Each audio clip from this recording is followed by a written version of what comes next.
You wake in darkness. Not the kind that comforts or invites rest, this is the kind of darkness that watches you.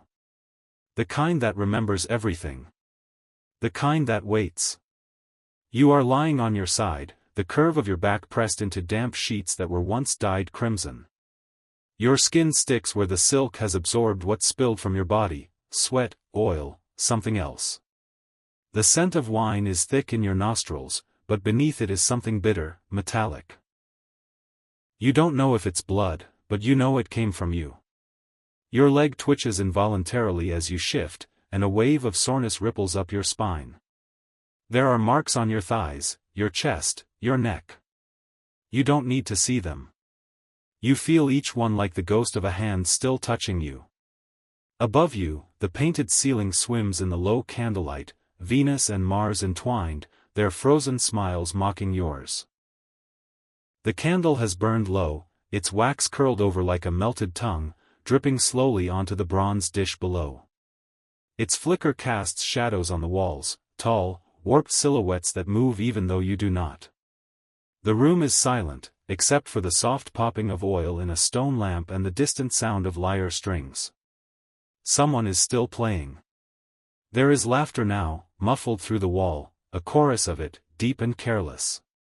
It bubbles up from the atrium like warm bile. You hear the names between bursts of it, Marcus, Gaius, Lucius, men in purple-trimmed tunics, men whose hands still smell of roasted meat and perfume. Their voices rise with the cheer of gods, gods who believe themselves righteous. You close your eyes, not to sleep, but to disappear. It doesn't work. The air is warm but you feel cold. Your stomach turns, not from hunger but memory. The weight of it presses on your ribs like a body still lying on top of you. Then, soft footsteps approach. Measured. Cautious. A familiar rhythm. Slippered feet on marble. You turn your head. The curtain shifts. A boy steps inside, smaller than you, maybe 10, maybe younger. His face is pale, his hands clenched tight. He doesn't speak right away. He doesn't need to. You already know what he's here to say. He leans close, his voice little more than a breath. The domino wants you again. That's all. No explanation. No apology. He waits a moment longer, staring at you with eyes too tired for his age. And then he leaves. You stare at the door as it sways shut. A breeze slips in behind him, carrying the scent of fig smoke and rosewater. You breathe it in, and nearly gag. You sit up. Slowly. Carefully. Your legs tremble under your own weight. Your hands shake as you reach for the tunic, light fabric, nearly transparent, damp from where it was left crumpled on the floor. You pull it over your head, not to clothe yourself, but because it's what they expect. Because pretending you're still something worth dressing is easier than remembering that you're not. Your bare feet meet the mosaic floor, tiny tiles arranged in scenes of victory and conquest, gods striking down beasts, emperors crowned with laurels. You step on Apollo's face as you move toward the doorway. He doesn't blink. Beyond the curtain, golden light spills across the hallway like spilled wine. The sound of music is louder now, sharper.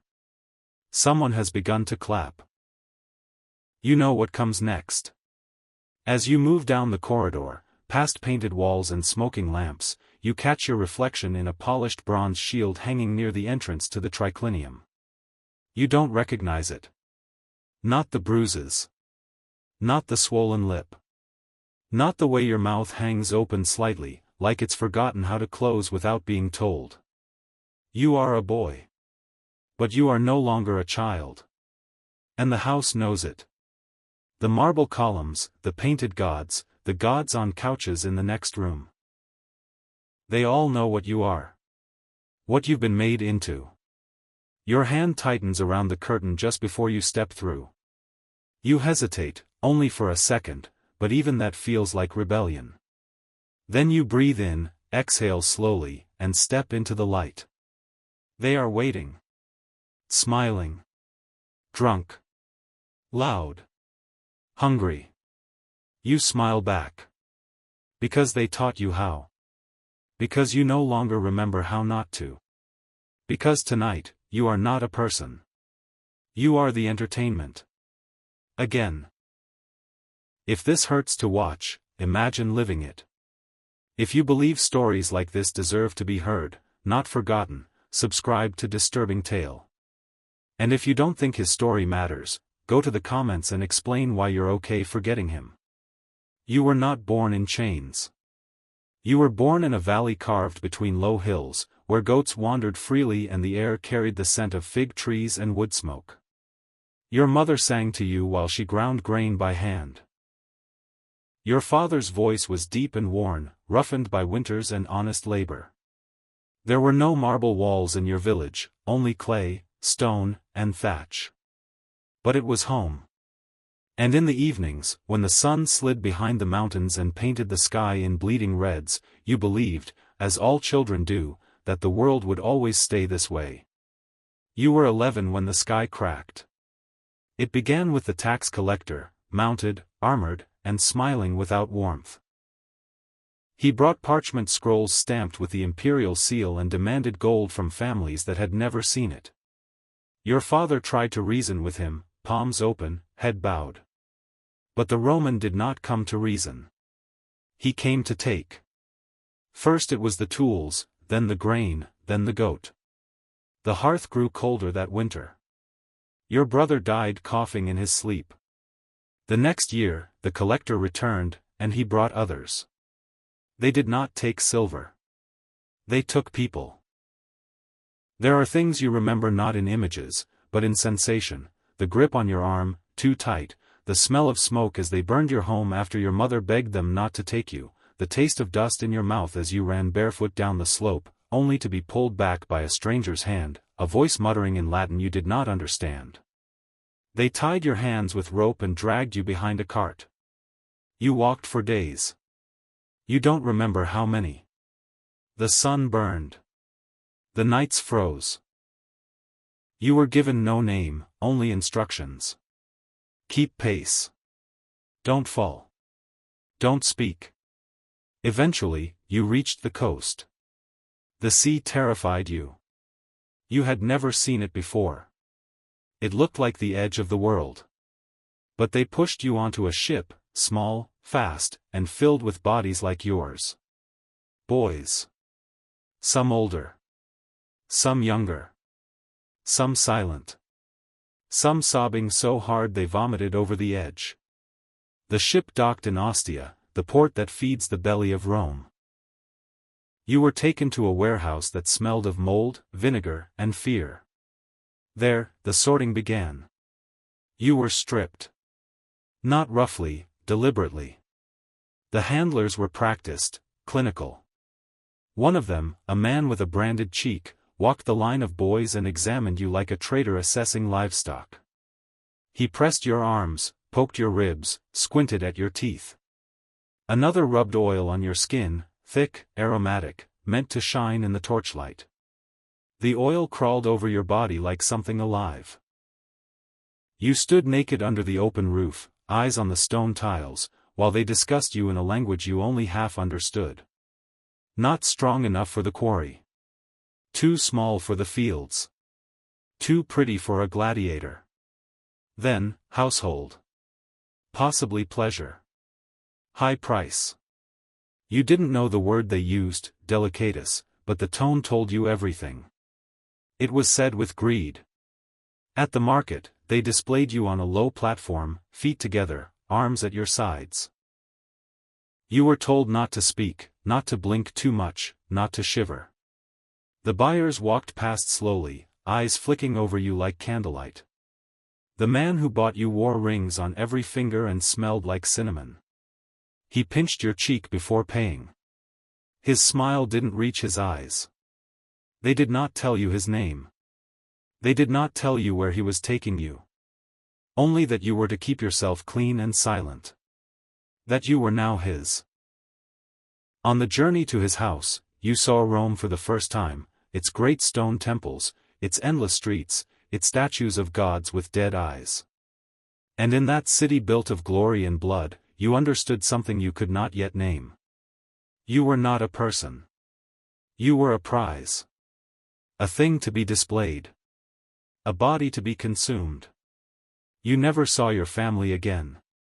If you've never heard of this kind of slavery in Roman history, it's not by accident. Subscribe to Disturbing Tale to help uncover what others prefer to leave buried. Or comment below why you'd rather remain comfortable in silence. The carriage was silent except for the soft jingle of harnesses and the turning of wheels against polished stone. You sat inside, knees drawn up, wrapped in a cloak too fine to belong to you. It smelled of cedar and someone else's skin. You weren't allowed to look out the window, but you glimpsed the city in flashes. Tall columns, braziers glowing like angry eyes, fountains carved with gods whose marble mouths poured water into silver basins. Everything in Rome gleamed. Even the dirt seemed expensive. You were taken through a gated courtyard into the inner world of the house, the domus. This was not a place where children run freely or mothers called sons in from the rain. This was a palace of performance, where every step echoed between walls painted with divine epics and every silence meant something. The floor was a sea of mosaic, each tile cut from colored stone so small it looked like paint. The walls bore frescoes of lovers entangled in scenes that made your face burn. Above the doorway, a lararium shrine held a bronze figurine of the household gods, their mouths locked in eternal smiles. You were led through corridors too wide, too polished, where every footstep felt like trespass. At the threshold of a chamber draped in crimson linen, a woman waited. She wore pearls at her throat and kohl around her eyes. Her smile was soft, but not kind. She was not what you expected. Later, you would understand, exploitation in Rome was not always a man's domain. The domina, like her husband, had power beyond consequence. And like him, she exercised it in private. That night, you were not fed. You were washed. Two older slaves undressed you in silence and bathed you in cold water steeped with herbs. They scraped the dirt from your feet and combed your hair with perfumed oil. One of them, a boy no older than 15, avoided your eyes the whole time. You understood why. They clothed you in soft linen, pinned at the shoulder with a gilded brooch. When you reached for the fabric to cover your chest, one of them stopped your hands. "It's meant to fall like that," he whispered. "She prefers it." You were led barefoot into her atrium. The lamps burned low. The cushions were arranged like a stage. And you stood in the center of it, blinking in the dim light, while she looked at you the way one examines a painting. With interest. With hunger. She did not touch you that night. She asked questions. Where were you from? Could you read? Were you loyal? Did you know how to keep secrets? You answered with the words they had taught you. Yes, Domina. Yes, always. I will learn. I will not speak out of turn. She seemed pleased. You were dismissed to your sleeping quarters, a small alcove off the main corridor, separated by a heavy curtain and nothing else. Your bed was a straw-filled mattress on stone, still damp from whoever had used it before. In the next cot, someone was already breathing softly. Another boy. You whispered nothing. You simply lay down and stared at the ceiling until sleep took you under like a river. In the morning, the rules were explained. You were property, but you were also furniture. You were to be pleasing but silent. Present but never intrusive. Always smiling. Always clean. Never weep. Never speak unless spoken to. Never look a free person in the eye unless invited. You belonged to the Domina now, in every way that mattered. Her moods would shape your days. Her desires would shape your nights. There were others. Boys and girls, young men with haunted faces and quiet hands. They moved through the halls like shadows trained to smile. Some had been here for years. One had been born here. You learned their names only in whispers, names that didn't belong to them anymore. You were assigned tasks. Serving wine. Arranging flowers. Cleaning rooms already clean. But you understood from the glances, the silences, the shifting eyes, that these tasks were not your purpose. Your purpose would come when the guests arrived. You watched the house change for them. The cushions plumped. The silver polished. The domus transformed into a theater, a place of excess and ritual. The guests, noblemen in togas trimmed with purple, wives wrapped in silk, poets with olive wreaths, generals who stank of victory, arrived laughing. Always laughing. And always drinking. The dinners would last hours. Wine flowed like blood from a wound. Philosophy mixed with cruelty. They recited poetry while fondling the faces of boys who had forgotten their own names. You were taught how to pour wine so it would spill down your wrist. How to sit so your thigh showed. How to look away when someone looked too long. They called it refinement. You called it survival. There were jokes made at your expense, Latin puns that reduced your body to an object of sport. They laughed. You laughed too. That was the rule. In Roman law, there were no laws against what they did to you. Not really. A slave could not be raped. Because a slave could not refuse. There was no consent. No crime. No protection. You were res. A thing. The poets of Rome wrote about beauty. About youth. About soft skin and submission. Martial joked about boys like you. Petronius imagined parties where nothing was forbidden. They didn't name you, but they wrote about your body, your silence, your obedience, as though they were public property. And they were. The Domina's friends began to request you by name. Or by number. Or by description. The boy with the quiet eyes. The one who doesn't fight. The one who smiles when it hurts. You were passed between rooms. You learned that a smile can be a shield, and that silence can be a kind of prayer. You learned which footsteps meant danger, and which meant nothing at all. You learned to disappear without moving. Some nights, when the house had finally gone still, you crept into the garden. There, among the statues, you stared at the moonlight shining on the fountain. You never touched the water. It was meant for the gods. Not for you. You tried to remember your father's voice. Your mother's lullaby. But the marble was louder. The statues never looked away. Rome's greatness was built on ruins like his. If you celebrate the glory, you must face the shame. Subscribe to Disturbing Tale if you believe history should be told in full. If not, drop a comment, tell us why half-truths are enough for you. They didn't tell you it was an initiation. They only told you to bathe. You were taken to a chamber lined in polished stone, where steam clung to the air like breath to glass.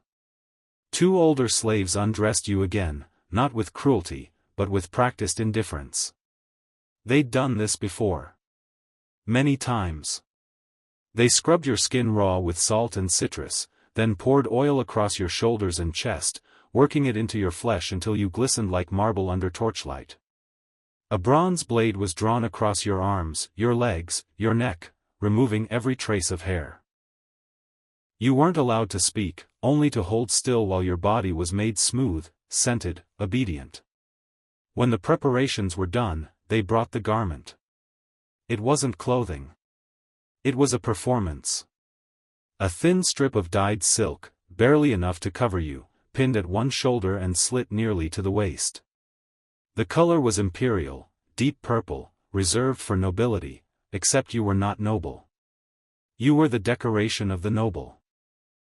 They led you to the atrium, then down the steps into the triclinium, where guests had already gathered. It was the kind of room that swallowed sound, made laughter echo longer than it should. Gold-flecked cups clinked against plates of roast peacock and honey-drenched fruit. The smell was overwhelming: spiced wine, incense, sweat, and roasted meat. You were told to smile. You were told to pour. You were told to make them laugh. At first, you served wine. Carefully. Quietly. Eyes down. You moved from couch to couch, refilling cups, avoiding hands, dodging fingers that lingered too long. They laughed as you passed, whispered about you as if you were deaf. One of them flicked a grape at your back and roared when it stuck to your skin. Someone asked you to dance. The order was phrased as a question, but there was no question in the room. You danced. You didn't know the steps. You didn't need to. They weren't watching your technique. They were watching your body. A hand pulled you into a lap. Another slid under your garment. You kept smiling. You were told to. They called it refinement. They called it culture. They called it convivium, a banquet, a gathering of Rome's finest minds. And yet, in the corners of the room, other boys stood like you. Oiled. Painted. Trained to smile and not flinch. This was not a feast. It was a ritual. A public devouring. And this was your offering. Juvenal once mocked noblemen who surrounded themselves with catamites and foreign dancers. Suetonius wrote of emperors who kept delicati, pleasure slaves too young to shave, too scared to scream. The writers recorded the symptoms. They never questioned the disease. You were passed from hand to hand, touch to touch, face to face. A senator pulled you close and said you reminded him of a statue in the Forum. He grinned while describing how he once cracked the marble on that statue with a whip for not smiling back. Another whispered Latin poetry in your ear while tracing your jawline with a single finger, as though your fear was part of the meter. And the domina watched from her couch. Not with jealousy, not with anger, with pride. Her pet was admired. When the banquet ended, you were taken to one of the side chambers, where the floor was covered in pillows and the lamps burned lower. A guest followed you in. Older. Reeking of wine. His breath hot on your cheek as he closed the door behind you. You did not cry. You did not scream. You remembered the rule: never resist. Not unless you wanted worse. What happened in that room would not be recorded in any Roman history. But it happened. And it happened again. You returned to your cot hours later. You bled. You lay in silence. The boy beside you did not speak. He had gone through the same door years ago. He had nothing left to offer but presence.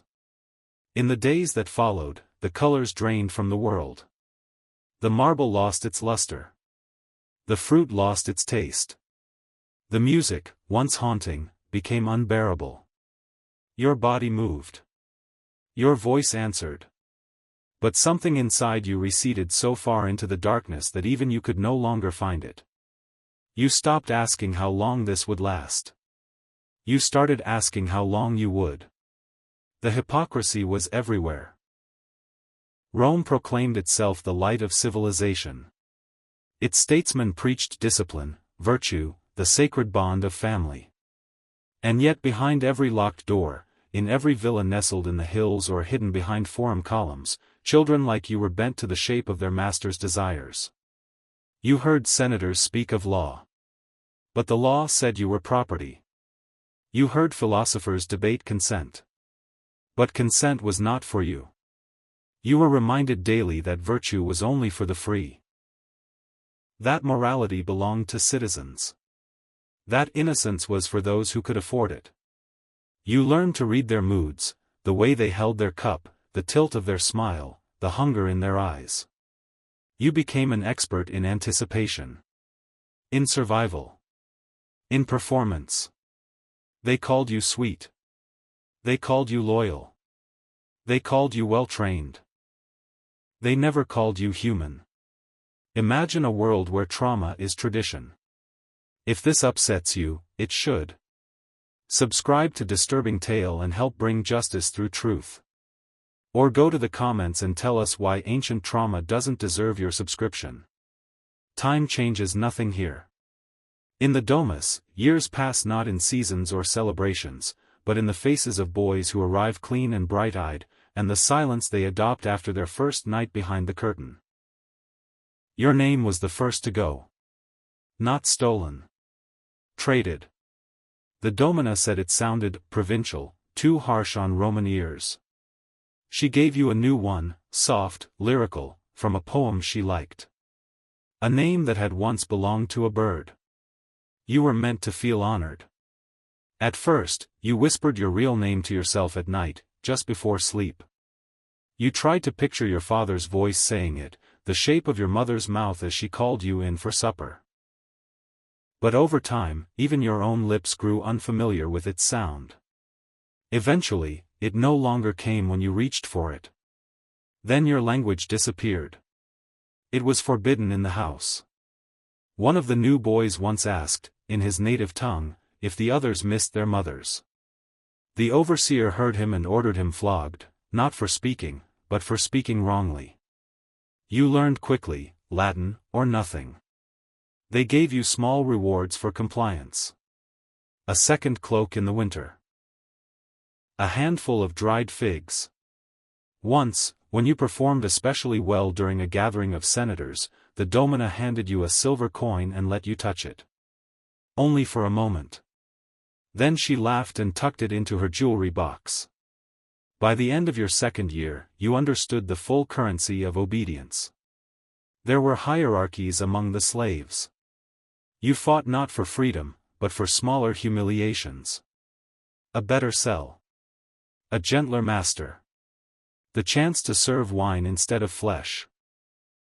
Some boys betrayed each other for such chances. Some whispered lies to overseers. Some volunteered when the masters asked for entertainment. Not because they wanted to, because they knew someone had to. And sometimes it was better to be chosen than to be forced. You began to teach the new ones. Not officially. Not kindly. Not like a brother. But someone had to explain the rules, and the overseers had no patience for explanation. So you told them, don't cry. Don't hesitate. Smile before they touch you. Make it easy. You taught them how to serve wine so it didn't spill. How to laugh at jokes they didn't understand. How to endure when the guests grew cruel. One of them, small, black-haired, with a stammer, thanked you once. You didn't answer. You didn't know how to tell him that your instructions were not mercy. They were survival. In your fourth year, you were assigned to manage the evening rotations. It was called a promotion. You weren't whipped anymore. You weren't summoned as often. You were clean. You were calm. You had become useful. Useful slaves last longer. And in Rome, longevity was the closest thing to praise you could hope for. You read scrolls aloud when the Domina was tired. You helped dress her before formal dinners. You bathed her pets. You were always near, never in the way. She liked to run her fingers through your hair. She said it reminded her of one she'd lost. You never asked who. When she was in a good mood, she let you stay by the brazier while others were sent to their cells. Once, she wrapped a shawl around your shoulders and called you her favorite. You smiled. You always smiled. Even when she gave you as a gift to her cousin visiting from Antioch. Even when her cousin took you behind the garden wall. Even when the figs you were promised afterward tasted of blood. You smiled. Because smiles were the last thing they hadn't taken. There were nights when you caught your own reflection in the polished silver basin. Not the bruises. Not the eyes. But the posture. You stood like them now. Shoulders low. Back curved. Neck exposed. Not by force, by habit. Marshall once wrote that good slaves serve with their eyes lowered and their mouths ready to please. He meant it as wit. It was meant to be funny. Petronius described houses like yours as elegant. Decorated with boys so beautiful, even Apollo would grow jealous. The poets had words for your suffering. But not the right ones. None of them wrote about the way your voice trembled the first time you said, "Yes, master," and realized you meant it. None of them described how you dreamed in Latin now. How the language of your ancestors vanished so completely from your mind that you wondered if you had imagined it. None of them mentioned the little death that comes when you hear a child cry and feel nothing at all. By your 5th year, there were fewer things to remember and even fewer you wished to. No one came looking for you. No message arrived from your village. No brother walked through the gates. You were no one's son now. No one's sibling. No one's future. You were a part of the domus, like the columns or the fire pit. Maintained. Tended. Owned. And when the guests came, they asked, "Is this the one who trains the others?" And the domina smiled. "Yes," she said. "This one never breaks." They praised you. Admired you. Envied her for having you. They did not ask your name. They did not need to. If you're still watching but haven't subscribed, why? You've heard his pain, seen his torment. If it isn't enough, maybe say so in the comments. Others might help you find your humanity. Subscribe to Disturbing Tale. Let his name, even if it's forgotten, mean something. It began with a whisper. A word passed in the garden between two boys arranging garlands for the next feast. A glance exchanged near the baths. A scribbled map on a discarded wax tablet, hastily wiped clean at the sound of footsteps. You had not believed escape was possible for years, not really. You had seen what became of those who tried. But something in the boy with the stammer, the one you once taught to bow without trembling, refused to give up the idea. He clung to the thought like a prayer. He had been studying the comings and goings of the supply cart that arrived before dawn. He knew when the guards were sleepy. He had found a section of the outer wall where the ivy grew thick and the stones had begun to crumble. He asked you to come with him. You hesitated. It had been 5 years. You had food. You had a cell that stayed dry in winter. You were rarely summoned anymore. You had become the kind of slave Rome admired, invisible, efficient, valuable. But for a moment, a terrible moment, you remembered who you had once been. And the part of you that was still human whispered, "Run." You helped him. You stole a blade from the kitchen, dull but sharp enough to pry loose a lock. You distracted the overseer at the morning inspection. You whispered the route to him the night before, tracing it in the dirt beneath your straw mattress. But he went alone. You never learned why he didn't wait. Perhaps he saw fear in your eyes. Or perhaps he knew what you would only admit later. That you had lived in this gilded cage too long to fly without falling. He was caught before reaching the outer courtyard. The next morning, the entire slave household was summoned to the atrium. No torches. No wine. No music. Only silence, thick as oil, and the cold gleam of punishment tools laid neatly on a marble bench. The overseer spoke slowly. Clearly. He reminded everyone that the boy had been trusted. That he had been treated well. That kindness had been wasted on him. Then they brought him out. His hands were bound. His tunic was torn. His face was already bruised. He looked at you once, just once, as they dragged him to the center of the room. Not in accusation. Not in blame. In recognition. He knew. They branded him first. A hot iron pressed into the flesh above his right eyebrow. Fugitivus, runaway. The mark burned not just into skin, but into status. A branded slave was forever marked as untrustworthy, damaged, degraded. Then the flaying began. You didn't know how long it lasted.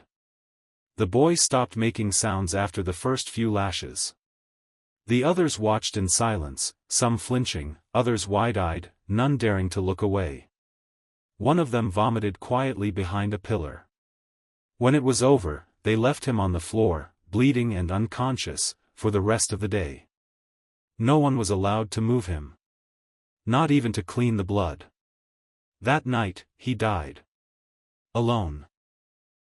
His body was removed before dawn and thrown into the refuse pit outside the city wall. No burial. No rites. By Roman law, the domina was within her rights.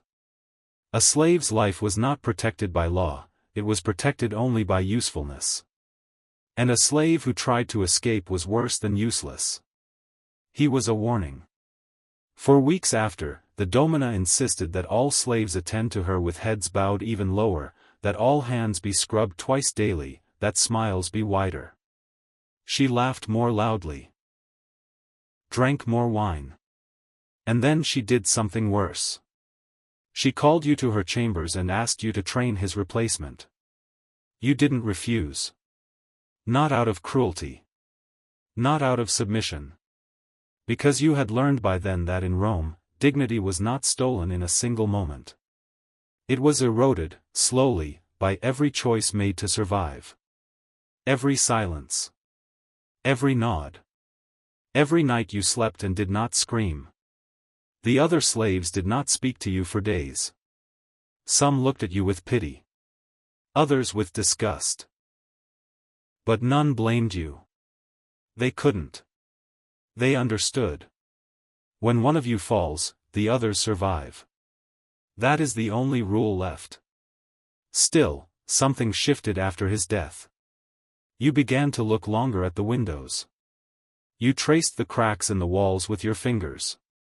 You started dreaming again, dreams where you weren't silent, where you ran across an open field with no curtain, no overseer, no door behind you waiting to close. But the house always followed. You could never get far enough. You heard rumors. A slave in another household had poisoned his master. He was crucified along the Appian Way with 100 others from the same house. Roman law demanded it. If a master was killed, all his slaves were presumed complicit. Even the infants. They called it justice. The crowds came to watch. Children pointed. Vendors sold bread. People laughed. Even resistance, in Rome, was a form of spectacle. When you returned to your duties, nothing had changed, but everything had changed. You were still the favorite. You still served wine. You still smiled. But now, when they touched your arm, when they praised your posture, when they said how well trained you were, something inside you twisted. Because now you understood that obedience was not safety. It was only postponement. If you're still watching but haven't subscribed, why? You've heard his pain, seen his torment. If it isn't enough, maybe say so in the comments. Others might help you find your humanity. Subscribe to Disturbing Tale. Let his suffering mean something beyond the silence it was buried in. You were 17 when they stopped requesting you by name. At 18, they began forgetting you entirely. By 20, you had become invisible. Not the useful kind of invisible you'd spent years mastering, where your silence made you safe and your stillness earned small mercies. This was different. This was the invisibility of disinterest. Of obsolescence. The marks on your skin had not faded, but your features had hardened. The softness that once made you desirable had turned sharp in places. You no longer moved with the fluid hesitance of someone waiting to be chosen. You walked like someone who already knew what the night would bring. They liked their concubines young. Not because youth was beautiful, but because youth was powerless. Youth didn't know how to say no, hadn't yet learned how to mean it. You had aged out of utility. You were not old. But you were too old. One morning, the domina informed you, casually, between bites of honeyed figs, that you were being reassigned. Her tone was soft, almost affectionate. "You've served well," she said. "But the house has new needs." She didn't look at you when she said it. She was already reaching for her next fruit. That same afternoon, a slave cart arrived. You were told to gather your things. You had none. The blanket you slept under wasn't yours. The sandals you wore had passed through 3 other boys. Your name, your voice, your memories, none of those belonged to you anymore. You stepped into the cart empty-handed. They took you to the thermae, one of the public bathhouses maintained by slave labor. Not the grand ones used by senators and philosophers, but the lesser kind, the ones tucked behind taverns and brothels, where the men came drunk and the rules were fewer. Here, you were not dressed in silk.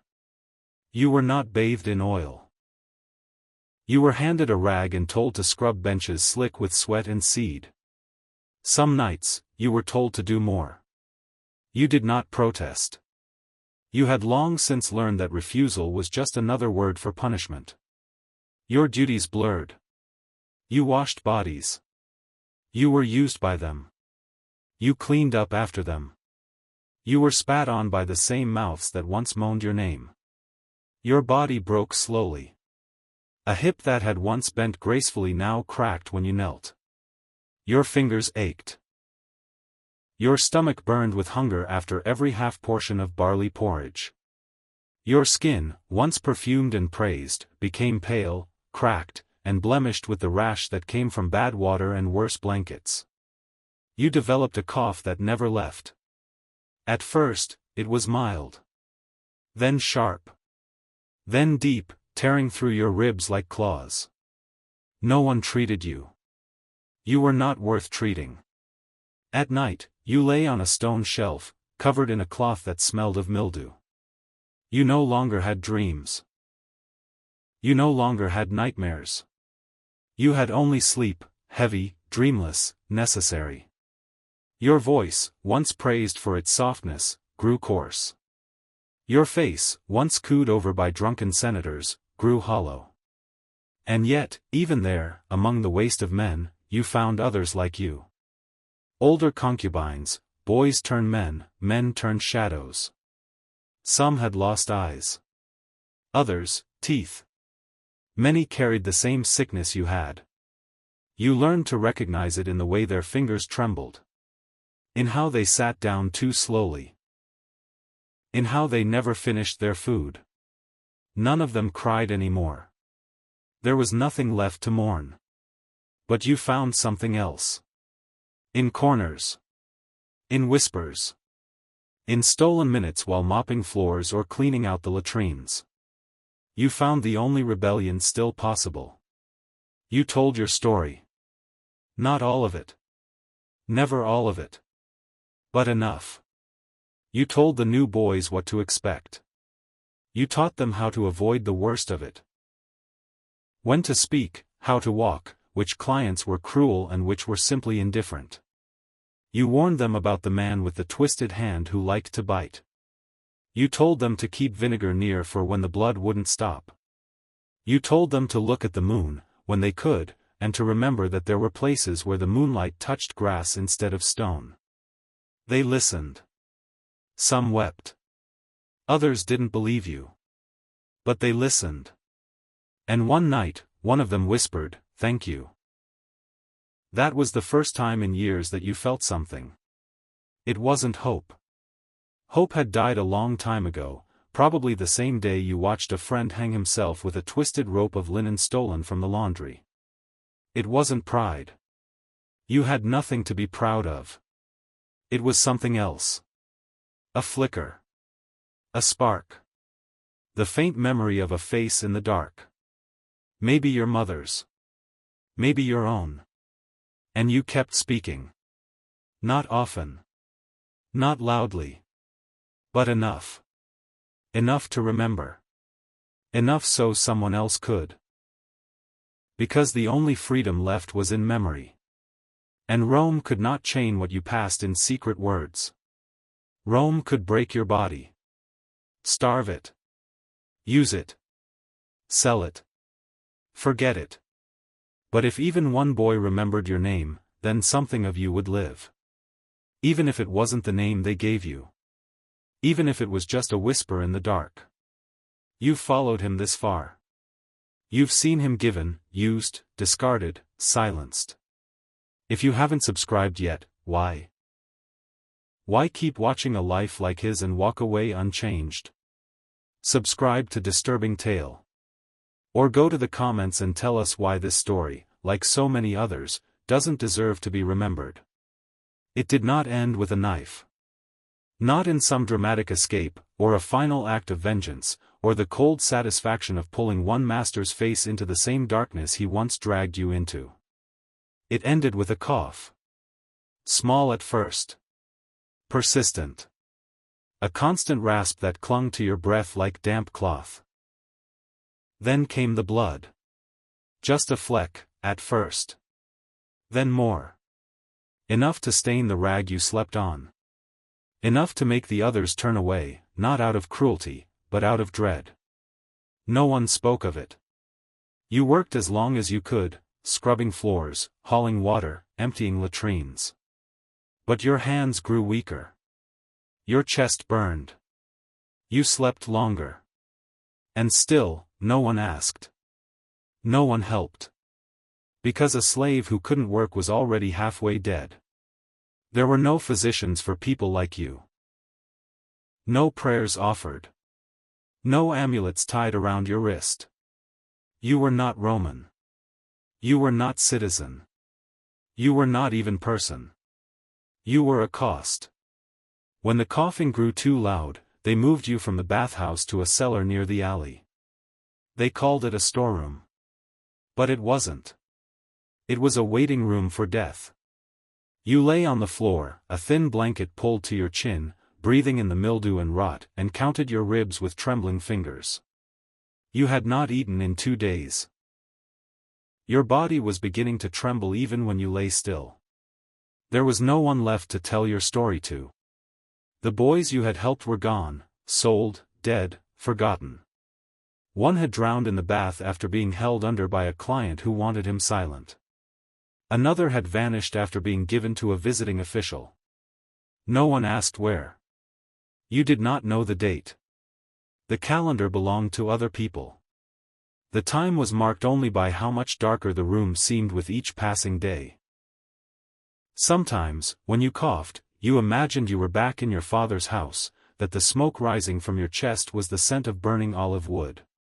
You tried to imagine the sky. Not the stone ceilings of Rome, but the sky before, blue and endless. But the ceiling remained. The darkness remained. The fever took your strength. And then it took your breath. No one was there when it happened. No hand held yours. No voice whispered a name. Your body stiffened in the night. Your eyes stayed open. There was no coin for Sharon. No rite. No libation. In the morning, another slave found you. He wrapped you in old cloth and carried you out the back entrance to the alley. There was a pile of refuse, broken amphorae, fish bones, rotting fruit. They placed you there. Carefully. Gently, even. Because even those who have forgotten how to mourn still remember how to bury. You were not buried. You were covered. That was enough. That was all Rome required. The records did not mention your passing. There was no etching in stone. No wax tablet scratched with your name. You had outlived your worth. And so your death, like your life, became dust. Another nameless concubine. Another silent scream beneath the marble. You were not the first. You were not the last. Rome thrived on forgetting. The statues of emperors still rise above the city. Their faces chiseled with precision. Their triumphs recorded in scrolls and monuments. Their names echoed in law, in language, in legend. But your name, if it was ever yours, has vanished. And this is how empire sustains itself. Through silence. Through erasure. Through a history written only in the ink of those who were never touched like you were touched. Never used like you were used. Never broken in the dark and left to rot behind the mosaics. You were the cost. A cost recited in no census. Remembered in no forum. Buried in no shrine. But you are not alone. Because across centuries, across Kant. Kant. Kant. Kant. Kant. Kant.